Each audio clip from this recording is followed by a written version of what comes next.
65 southbound, cruising with a half-pound, blue lights spinning round. Better put the hammer down, Third Road, Tennessee. Ain't nobody stopping the short run. State line, gotta keep making time. Alabama hightail.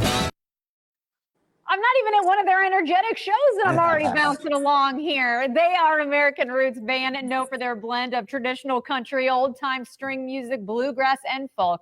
Well, you probably heard of one of their most famous songs, I'm sure, which is played by every band almost in every bar in the country. Talking about Wagon Wheel, of course. And I'm happy that the lead singer, and of course he wears multiple hats, Ketch Secor from the Grammy-winning Old Crow Medicine Show joins us now. Welcome, Ketch. How are you this morning? Hello, everyone. I'm so glad to be with you. I'm so excited about coming back to Tampa with my band, Old Crow.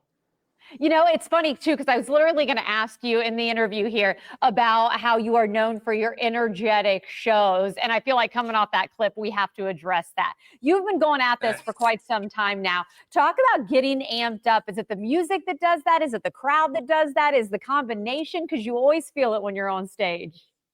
Well, I moved to Nashville when I was 19 years old because I just had such a passion for traditional country music and bluegrass and old-timey sounds. I played the fiddle, and there's just something about playing a fiddle that just makes you want to jump around. It's a frenetic kind of act, and it just gets you going. So I don't do a lot of time at the gym or yoga or calisthenics, but I am a professional musician, and that keeps me on my toes.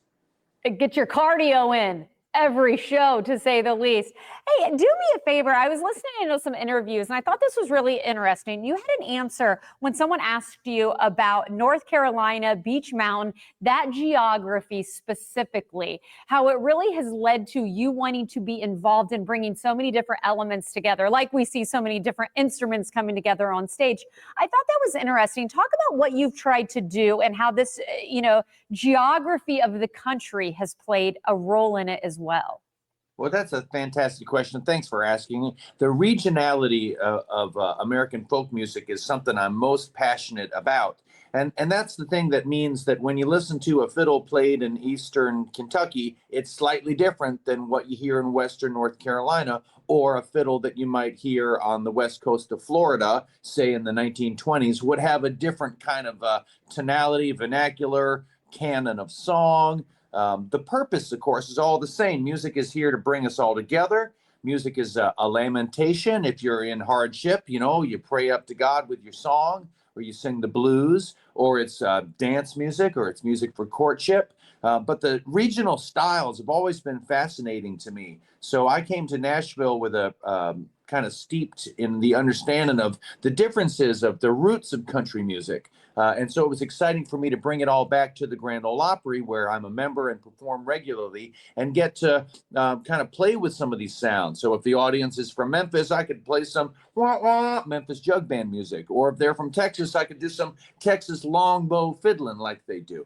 All across the country are diverse pockets of American music, and Old Crow brings them all together. That's awesome. I love, too, that you brought up that Nashville concert on New Year's Eve. I know that is a big deal for so many people, of course, in Nashville. But I want to talk about Tampa Bay. You just said before we got started, one of your favorite places. Why is that when it comes to the Sunshine State? Well, there's so much rich musical heritage in your great Sunshine State of Florida. I mean, I just love so many of the bands that I think of as Florida bands, like, of course, Tom Petty up in Acclaim in Gainesville, and the Allman Brothers and their Live Oak, Florida connections. I love some of the Latin sounds that I hear because I also play like Bajo Quinto and sing corridos. So I love that sound that I hear a lot in Tampa.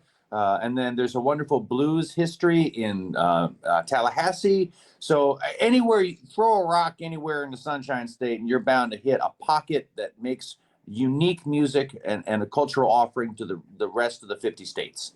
I've been at this just shy of a decade, and I've never had anyone describe all the different music types around the state. So thank you for doing that, and thank you for bringing another show to the Bay Area, everybody. Wednesday, April 9th, 7:30. Tickets are still available. If you take it on, playing at Ruth Eckerd Hall. Thanks for being with us, Ketch. What a treat to talk with you. Thank you, everybody. Have a beautiful day out there in beautiful Tampa Bay. You do the same.